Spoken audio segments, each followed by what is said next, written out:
Hello नमस्कार साथियों, स्वागत है आपका हमारे यूट्यूब चैनल पे। इस चैनल पे हम डिस्कस करेंगे एसएससी जीडी के जो प्रीवियस ईयर क्वेश्चंस हैं या फिर एसएससी जीडी में किस तरह के क्वेश्चंस पूछे जाते हैं, ये हम इस चैनल पे डिस्कस करेंगे। ठीक है, तो इस चैनल पे हिंदी का वीडियो अपलोड हो चुका है जो कि आपने देखा होगा, और ये वीडियो है जीके से किस तरह के क्वेश्चन पूछे जाते हैं उन क्वेश्चन के लिए, उसके लिए ये वीडियो है। प्रीवियस ईयर क्वेश्चंस में किस तरह के एसएससी जीडी के 25 क्वेश्चन जो पूछे गए हैं वो मैं इस वीडियो में आपको बताने वाली हूँ। तो वीडियो आपको कैसा लगी आप कमेंट बॉक्स में जरूर बताइएगा, और अच्छा लगे तो लाइक भी कीजिएगा और चैनल को सब्सक्राइब कर लीजिएगा फर्दर वीडियोस के लिए। चलिए शुरू करते हैं आज का पहला क्वेश्चन। पहला क्वेश्चन है आर्टिकल्स रिलेटेड यानी पॉलिटी सब्जेक्ट से रिलेटेड ये क्वेश्चन है। भारत के संविधान का निम्नलिखित में से कौन सा अनुच्छेद सहकारी समितियों को बढ़ावा देने से संबंधित है? तो यहाँ पे बात आई है सहकारी समितियों यानी कि कोऑपरेटिव सोसाइटीज से जो कौन सा आर्टिकल है जो कोऑपरेटिव सोसाइटीज का प्रमोशन करता है? तो इसका राइट आंसर है 43B। Article 43B cooperative societies से रिलेटेड है। और आपको पता होना चाहिए कि हमारे जो कोऑपरेटिव मिनिस्टर जो हैं वो है अमित शाह। तो ये बात भी आप ध्यान रखिएगा। नेक्स्ट क्वेश्चन है क्वेश्चन नंबर 2। वित्तीय वर्ष 2019-20 में निम्नलिखित में से कौन सा देश भारत का शीर्ष व्यापारिक भागीदार था? तो ये बात पूछी जा रही है इंडिया टॉप ट्रेडिंग पार्टनर के बारे में। तो 2019-20 के अंदर भारत का टॉप ट्रेडिंग पार्टनर कौन सा देश रहा था? तो इसका राइट आंसर है अमेरिका, यूएस जो है वो भारत का टॉप ट्रेडिंग पार्टनर रहा था 2019 और 20 के दौरान। जो भारत का टॉप ट्रेडिंग पार्टनर है वो रहा था अमेरिका। नेक्स्ट क्वेश्चन है क्वेश्चन नंबर 3। 1708 में गुरु गोविंद सिंह की मृत्यु के बाद खालसा ने किसके नेतृत्व में मुगल सत्ता के खिलाफ विद्रोह किया था? तो ये अब पूछा जा रहा है कि गुरु गोविंद सिंह की मृत्यु जब हो गई थी 1708 में, उसके बाद खालसा ने किसके नेतृत्व में मुगल सत्ता के खिलाफ विद्रोह का शुरुआत की थी? इसका राइट आंसर है बंदा बहादुर। जो बंदा बहादुर जो थे उनके नेतृत्व में उन्होंने खालसा का नेतृत्व किया और मुगल सत्ता के खिलाफ इन्होंने विद्रोह शुरू किया था। सब 1708 के बाद जब गुरु गोविंद सिंह की डेथ हो गई थी 1708 में। ये आप याद रखिएगा कि गुरु Govind Singh was died in 1708। तो डेथ ऑफ गुरु गोविंद सिंह जो है वो 1708 में हुई थी। ये भी एक इंपॉर्टेंट क्वेश्चन बनता है। नेक्स्ट क्वेश्चन है क्वेश्चन नंबर 4। अगले क्वेश्चन की तरफ बढ़े हैं। निम्नलिखित में से किसने समाचार पत्र संवाद कौमुदी की स्थापना की? इसमें बात आई है समाचार पत्र की। समाचार पत्र क्या है? संवाद कौमुदी। समाचार पत्र संवाद कौमुदी जो है उसकी शुरुआत, इसकी स्थापना किसने की थी? तो क्वेश्चन नंबर 4 का जो राइट आंसर है वो है राजा राम मोहन रॉय। राजा राम मोहन रॉय ने संवाद कौमुदी नामक समाचार पत्र की स्थापना की थी, और उस दौरान काफी समाचार पत्रों की स्थापना हुई थी। तो ये भी ध्यान रखिएगा कि महात्मा गांधी ने किस समाचार पत्र की स्थापना की थी, नेहरू जी ने कौन से समाचार पत्र की स्थापना की थी क्या, और इस तरह से आप बाकी समाचार पत्र भी याद कीजिएगा। क्वेश्चन नंबर 5 नेक्स्ट क्वेश्चन है। निम्नलिखित में से किस देश ने मालाबार नौसेना अभ्यास 2020 में भाग लिया? तो नौसेना जो अभ्यास है, मालाबार नौसेना जो अभ्यास है वो ये हर साल आयोजित किया जाता है। तो आपको किसी भी एग्जाम में मालाबार नौसेना अभ्यास में कौन कौन से देश शामिल होते हैं ये आपसे पूछा जा सकता है।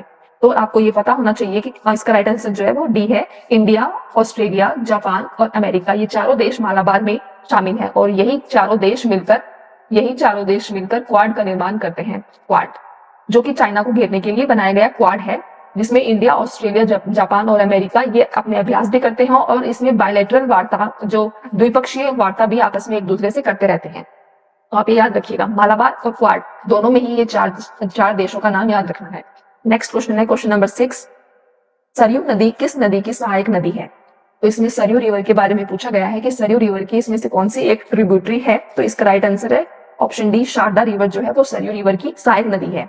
नेक्स्ट क्वेश्चन है क्वेश्चन नंबर 7। 26 जनवरी 2019 को भारत के संविधान ने अपने अस्तित्व के 69 वर्ष पूरे किए थे। इन वर्षों में इसमें कई बार संशोधन किया गया है, और आपसे पूछा यह गया है कि 12 जनवरी 2019 तक इसमें कितने बार संशोधन हो चुके थे। तो क्वेश्चन नंबर 7 जो है इसका राइट आंसर है बी, 103वां संविधान संशोधन। 12 जनवरी 2019 तक 103 बार संविधान में संशोधन हो चुका था। आप ये ध्यान रखिएगा। और संविधान दिवस कब मनाया जाता है? 26 नवंबर 1950 को हमारा संविधान लागू हुआ था। ये आप याद रखिएगा। नेक्स्ट क्वेश्चन है क्वेश्चन नंबर 8, कौन सा वर्ष स्वच्छ भारत मिशन ग्रामीण के चरण 2 की शुरुआत का प्रतीक है? क्वेश्चन नंबर 8 जो है इसका राइट आंसर है 2020-21 वर्ष जो था वो स्वच्छ भारत मिशन जो फेज 2 था उसका, स्वच्छ भारत मिशन ग्रामीण फेज 2 है उसकी शुरुआत हुई थी 2020-21 में। क्वेश्चन नंबर 9 नेक्स्ट क्वेश्चन, निम्नलिखित में से कौन तीरंदाजी में भारत का प्रतिनिधित्व करता है? तीरंदाजी, इसको इंग्लिश में कहते हैं आर्चरी। निम्नलिखित में से इन चारों में से कौन से खिलाड़ी आर्चरी से संबंधित हैं? तो इसमें राइट आंसर है क्वेश्चन नंबर 9 में ए, दीपिका कुमारी जो है वो आर्चरी में खेलती है भारत की तरफ से। नीरज चोपड़ा आपको पता है जेवलिन थ्रोवर है। मनिका बत्रा जो है ये टेनिस प्लेयर है। नेक्स्ट क्वेश्चन है क्वेश्चन नंबर 10, यह एक उदार कला के उच्च बिंदु का प्रतिनिधित्व करता है जिसने चालुक्य राजवंश के तहत 7वीं और 8वीं शताब्दी में उत्तरी और दक्षिणी भारत के स्थापत्य रूपों का सामंजस्यपूर्ण मिश्रण हासिल किया था। तो इसमें से पूछा गया है कि इसमें से कौन सी एक आर्ट ऐसा है जिसका प्रतिनिधित्व चालुक्य राजवंश के तहत 7वीं और 8वीं शताब्दी में इसका जो मिश्रण शामिल है। क्वेश्चन नंबर 10 जो है इसका राइट आंसर है बी, पट्टाडकाल। इस तरह का नाम है पट्टाडकाल। नेक्स्ट क्वेश्चन है क्वेश्चन नंबर 11, अंगूर की खेती के नाम से जाना जाता है, यानी कि अंगूर की खेती किस नाम से जानी जाती है? तो अंगूर की खेती जानी जाती है कल्टीवेशन ऑफ ग्रेप्स के नाम से। कल्टीवेशन ऑफ ग्रेप्स को बोलेंगे अंगूर की खेती को इसी नाम से बोला जाता है। क्वेश्चन नंबर 11 के बाद नेक्स्ट क्वेश्चन है क्वेश्चन नंबर 12, निम्नलिखित में से कौन अपने नाटकों ययाति और तुगलक के लिए सबसे ज्यादा जाना जाता है? इसमें से पूछा गया है कि who among the following is best known for his place Yayati और तुगलक, निम्न में से कौन जो है वो ययाति और तुगलक के लिए जाने जाते हैं? क्वेश्चन नंबर 12 है, ये इसका आंसर है गिरीश कर्नाड। गिरीश कार्नाड जो है वो अपने इन प्लेज यानी प्लेज इंग्लिश में बोलेंगे प्लेज और हिंदी में बोलेंगे नाटक, अपने इन नाटकों के लिए ये विख्यात है। नेक्स्ट क्वेश्चन है क्वेश्चन नंबर 13, फकीर चंद कोहली जिनका नवंबर 2020 में निधन हो गया था, ये किस नाम से जाने जाते थे?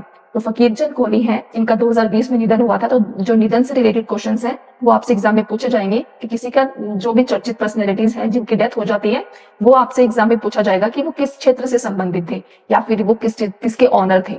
ये आपसे इस तरह से सवाल पूछा जा सकता है। तो उस समय चर्चा में थे फकीर चंद कोहली।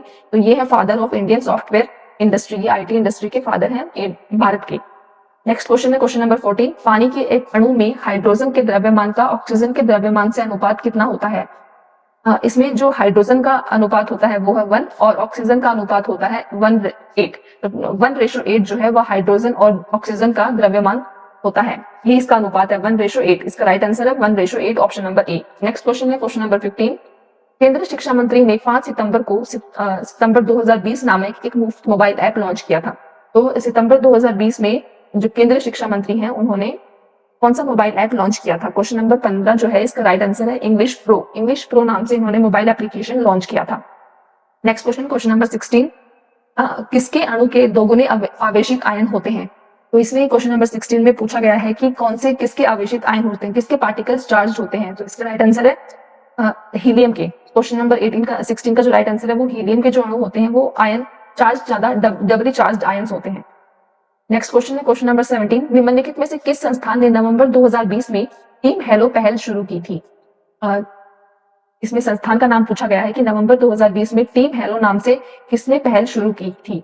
तो इसका जो राइट आंसर है क्वेश्चन नंबर 17 का राइट आंसर है यूनाइटेड नेशंस यानी कि जिसको UN के नाम से भी बोला जाता है, इसने टीम हेलो नाम से पहल शुरू की थी। इसके जो जितने भी जो ऑर्गेनाइजेशंस हैं उन सभी के जो इनिशिएटिव्स होते हैं वो भी आपको याद रखने हैं, इसी तरह से एग्जाम में पूछे जाते हैं। नेक्स्ट क्वेश्चन है question number 18, Kerala blasters team को निम्नलिखित में से किस खेल से जोड़ा जाता है?